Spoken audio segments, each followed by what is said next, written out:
Markets are volatile, interest rates are shifting, equity indices are swinging sharply between optimism and caution, and investors are asking a simple question: where do we go from here?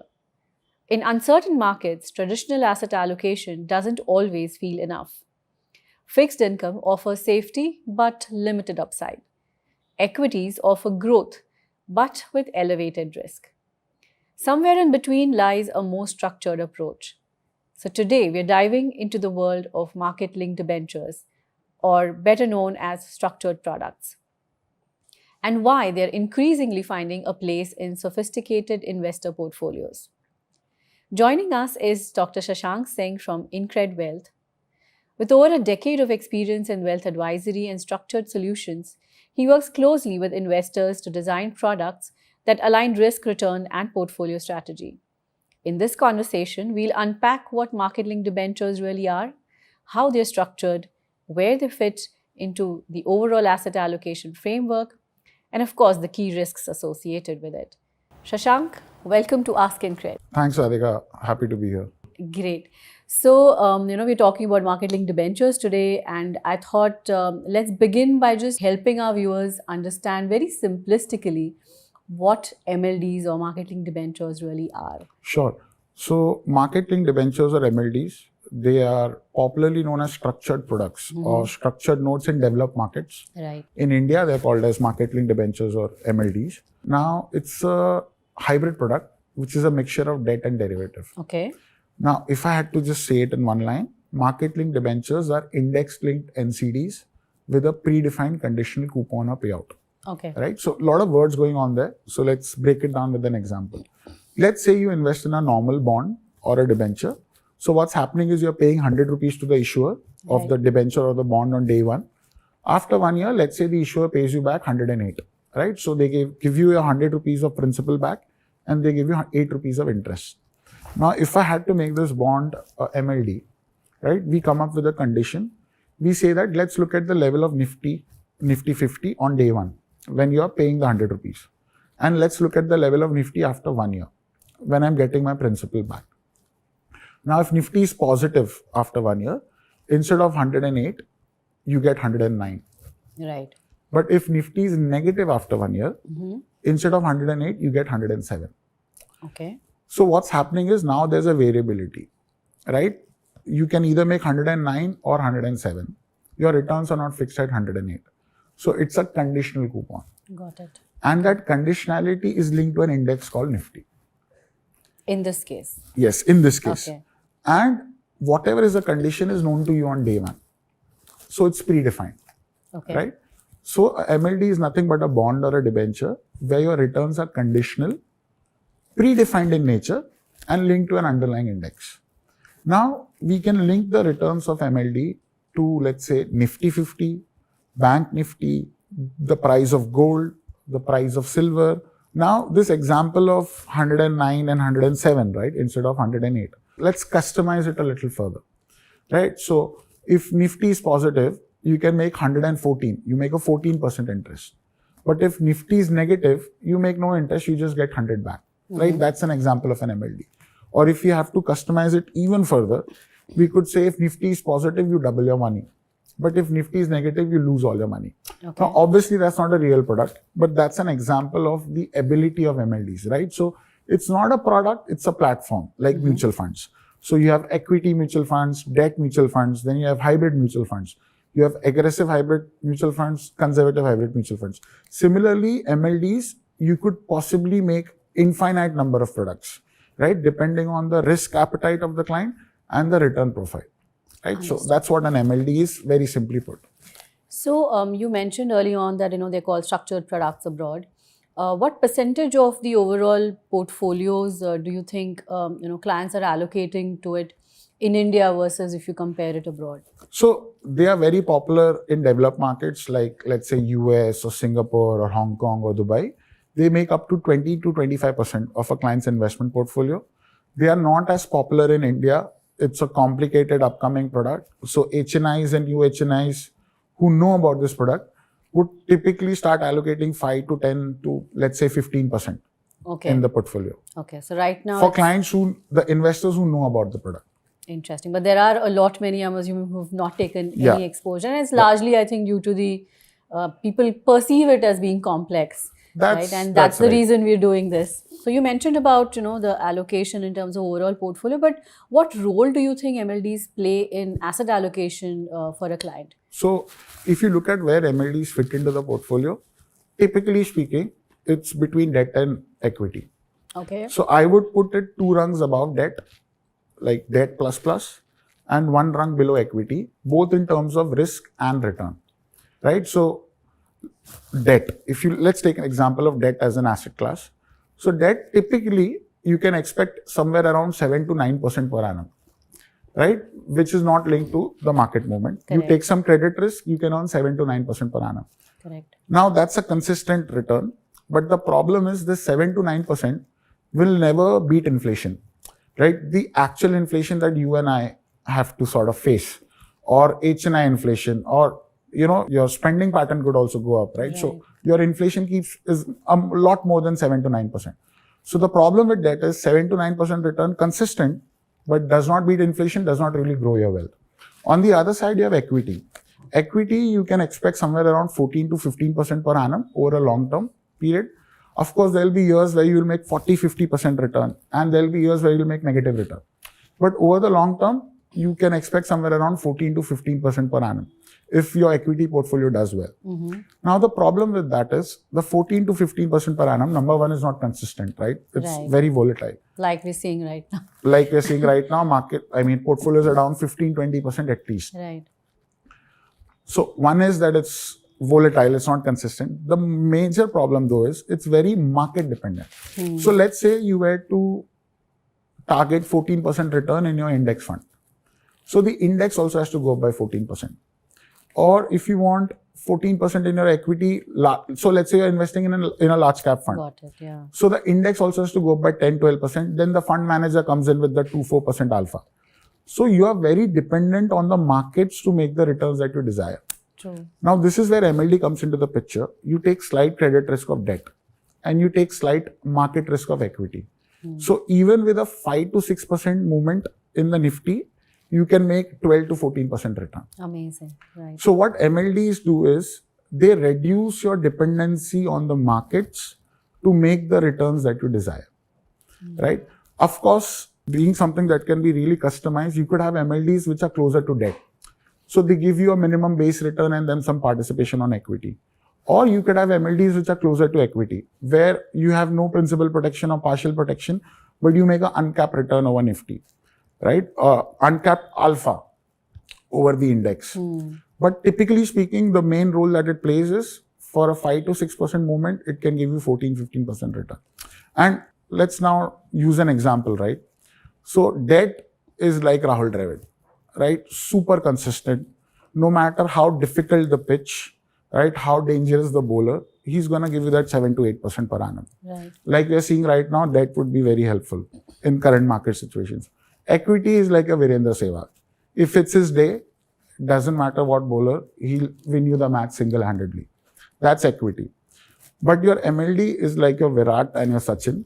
They rotate the strike, right, very well. They know when to attack. They know when to defend, right? And they sort of become the backbone of your batting lineup. So that's what MLDs are. They are versatile, where they can be like debt or they can be like equity, but mainly they are the backbone of the batting lineup, rotating the strike, knowing when to attack, knowing when to defend. So that's where I would place MLDs in the overall portfolio. Okay, a very interesting analogy, I must say. Okay, so Shashank, at InCred, right, we have ourselves seen that, year on year, we've seen about 50 to 60% kind of growth in the MLD issuances volume itself. Why and what do you think is driving this kind of interest from HNI investors in MLDs? Right, so MLDs have some inherent features or advantages over other asset classes, and especially in the current market situation, where Nifty hasn't really given any return for the last 2 years, and it's in fact been negative over the last 1 month or so due to the war in West Asia. Absolutely, giving sleepless nights to a lot of people. So the features of MLDs are appreciated now or prioritized by clients or investors more in the current market situation. So what are these advantages? Basically, there are threefold. The first one is a term sheeted alpha over the index, right? So whatever returns or excess returns that you make over the index is already term sheeted on day one in the product, right? So if you were to invest in a typical equity fund, right, going with a fund manager or an alpha manager, you have to go through this process of seeing if the economic cycle is right? If it's the right sector, the right stock, right? If the fund manager is correct. And what's happening is the fund manager comes to office every day, looks at data, takes decisions. Now, depending on those, if those decisions are right or wrong, the fund manager could make positive alpha or negative alpha, right? So there is a possibility that the fund manager could actually underperform the markets. Right. And that usually doesn't happen because the fund manager is not good enough. It happens because fund managers have their own styles. Someone is a value investor, someone is a growth investor. So just like how markets go through cycles, fund managers also unfortunately go through cycles when it comes to generating alpha. Right. The advantage of an MLD is that your alpha is already term sheeted in nature. So you know you're going to make 1.3 times of Nifty or 1.4 times of Nifty or 1.5 times of Nifty or even more depending on the product. So the alpha is term sheeted on day one through a purely mechanical strategy. So that's one advantage. The second advantage is principal protection. Now, depending on the product, your principal could be either completely protected, right, which means, let's say Nifty or gold, no matter how much it falls, you always get your principal back at maturity, or it could be partially protected, which means, you know, your principal is protected up till a 10%, 20%, 30% fall in the Nifty index, or let's say the price of gold. Now, what this principal protection actually offers you is two things. Number one is it helps you with profit booking. So we have investors who have been bullish on gold for a long time, right? So they have actually enjoyed the returns that gold has given them for the last 1 or 2 years. But since a few months, they were concerned that, you know, the gold prices are too high. What do I do?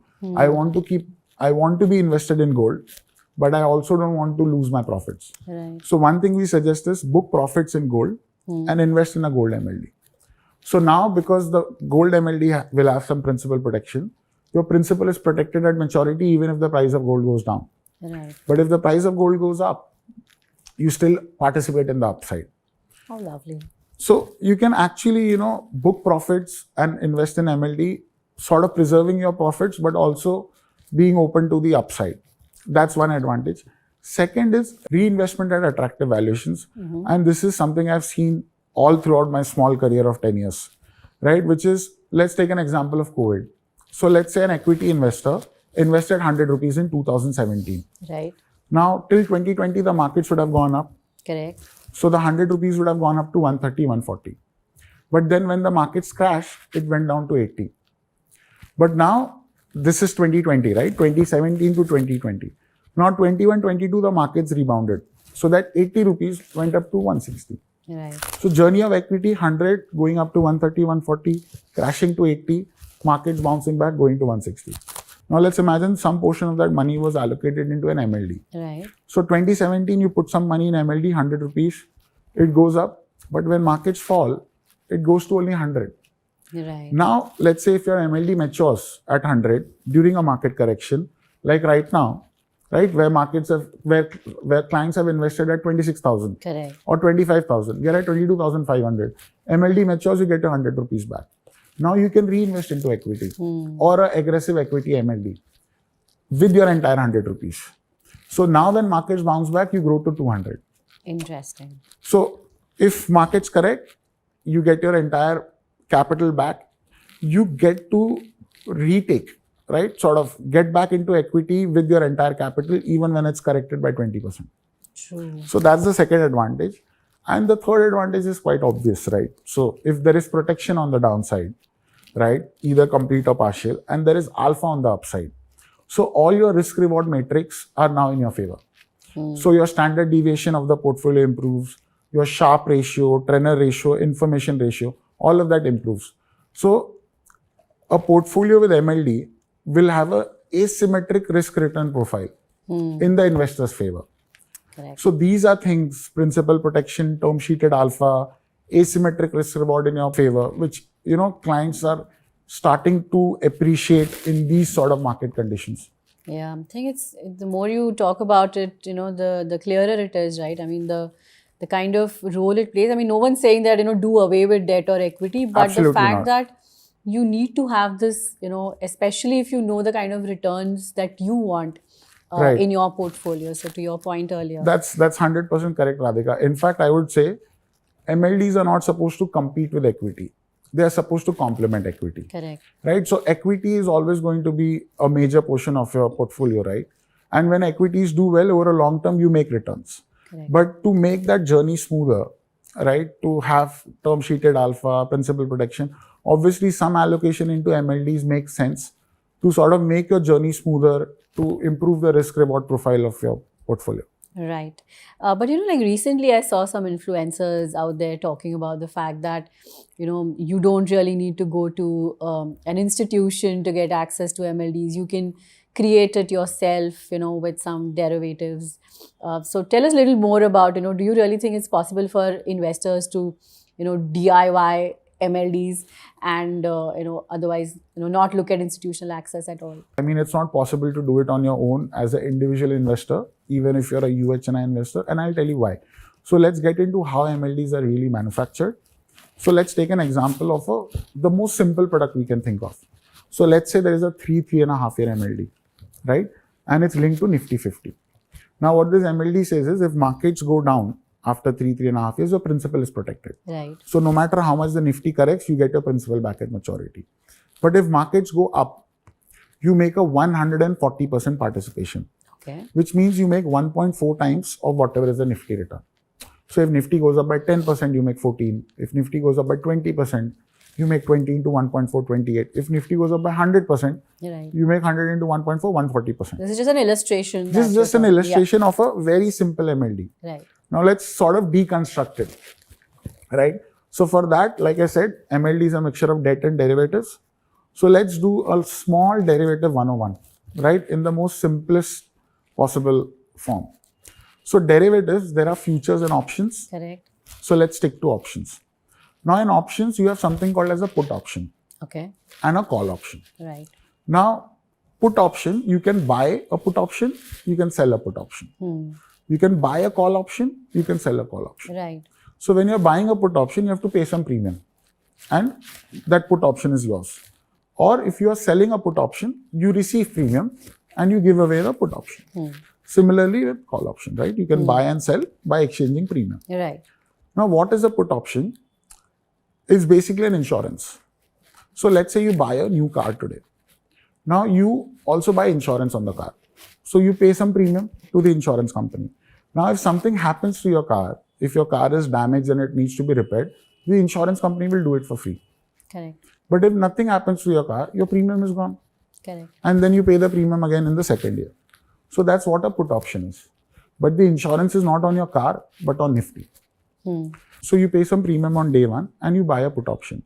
Now if Nifty goes down, you actually make returns if Nifty goes down. So if Nifty goes down by 10%, you make 10%. Right? So how did you get this facility? By paying this premium. Right. Similarly, if you're buying this put option, somebody is selling it. So what that person expects is that markets won't go down. So they're ready to sell a put option. They take your premium and they hope that markets don't go down. But if markets go down, they have to pay you. Right? That's a put option. Right? It's basically insurance on Nifty. Now, similarly, we have call option, which is exactly the opposite. So call option is participation. So if you buy a call option, you make money if the markets go up. Right. Right? So if Nifty goes up by 10%, you make 10%. Right? Now to avail this facility, you're paying some premium. Correct. Now somebody is selling the call option. So what they expect is that they take your premium and they hope markets don't go up. Right? So this is put and call option. Now how does it work into an MLD? Very simple. You remember the 140% example, right? So let's say an investor is giving me 100 rupees. And Nifty is also at 100. Nifty is not at 22,000, not at 20,000, Nifty is at 100. Now when the investor gives us 100 rupees, we park, let's say 70 rupees with the treasury for the debt component. So in 3 to 3.5 years, that 70 rupees will grow to 100. That's how your principal is protected. So now no matter what happens after 3 years, you always get your 100 rupees back. Because we allocated 70 rupees on day one itself into debt, right? Into fixed income instruments, which grow to 100 in 3 years. thus protecting your capital. With the remaining 30 rupees, we go to the option part, right? What we do is we buy call options, right? So we are buying participation on the Nifty, a 1:1 participation on your entire 100 rupees by paying some premium. Got it. Now, this premium for 3.5 years, if Nifty, assuming Nifty to be at 100 rupees, would be around 22 rupees. Now, I have 30 rupees with me because 70 I gave to Treasury. So, with 30 rupees, I can buy 1.4 call options. So, as simple as that. 100, 70 goes to Treasury, goes back to 100, giving you your capital back after maturity. With the remaining 30, we buy call options. Let's say a call option costs 22 rupees. We have 30 rupees with us, so we do it 1.4 times. So let's make it a little more interesting. So let's say I want to increase your participation from 1.4x times of Nifty to 1.5x times of Nifty. Wow, okay. But I would love to invest in But at the same time, we also have to sacrifice on the protection a little. So what we do is, let's say Nifty is at 100. At 80, we sell a put option. So we sell protection to someone.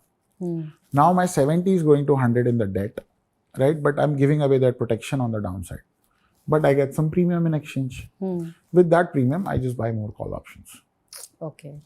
So, risk reward wise, we can always customize things, decrease protection, increase participation. So are you saying it's very difficult for an individual to replicate Oh this? yeah, that's right. Because these options are not liquid if it's a 2-year, 3-year option. Okay. So you can do this for 2 months or 3 months. Okay. Or if you're lucky for 6 months. But if you were to, make this product on your own with a 1-year, 2-year, 3-year outlook, these options are not liquid. Oh. So as an institute, liquidity is available more easily for us to trade these options with someone on the exchange. Understood. Or we can synthesize these options by taking futures. So there is something called as delta hedging. So we can buy some futures, and depending on the fluctuation of the delta of the option, we buy and sell futures. Okay, essentially a lot more Greek Latin to that so than I would delta be able to absorb. So delta, theta, gamma, all of that. Right? Obviously, let's not get into that. Got it. But the point is, you can synthesize the option positions through futures.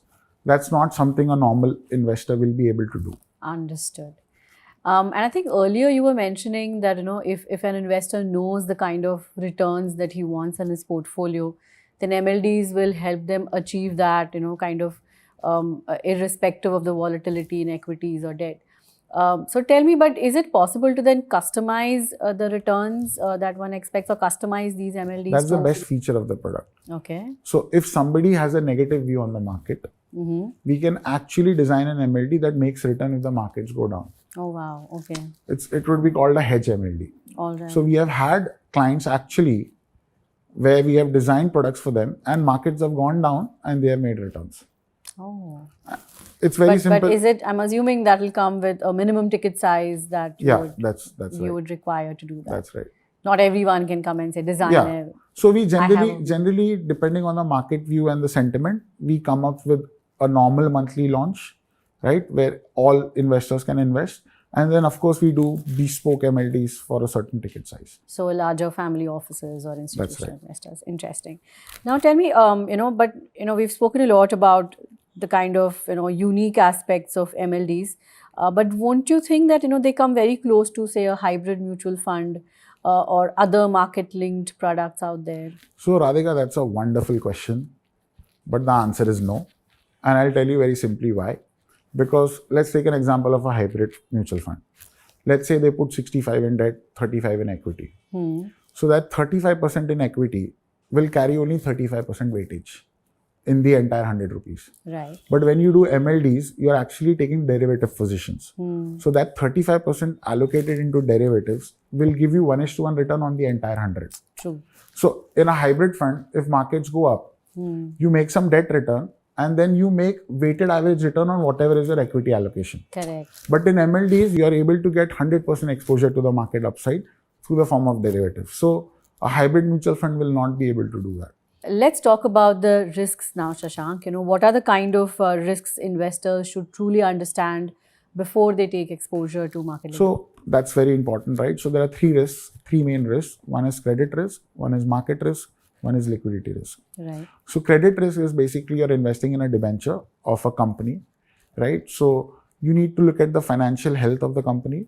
to see if they have the ability to pay you back because you're loaning them money. So this is the issuer. The issuer, that's correct. Okay. And also corporate governance to see if they have the desire to pay you back. Okay. Right? So credit risk is the most important risk one needs to sort of tick off on. Second would be market risk. So market risk would be known to you on day one.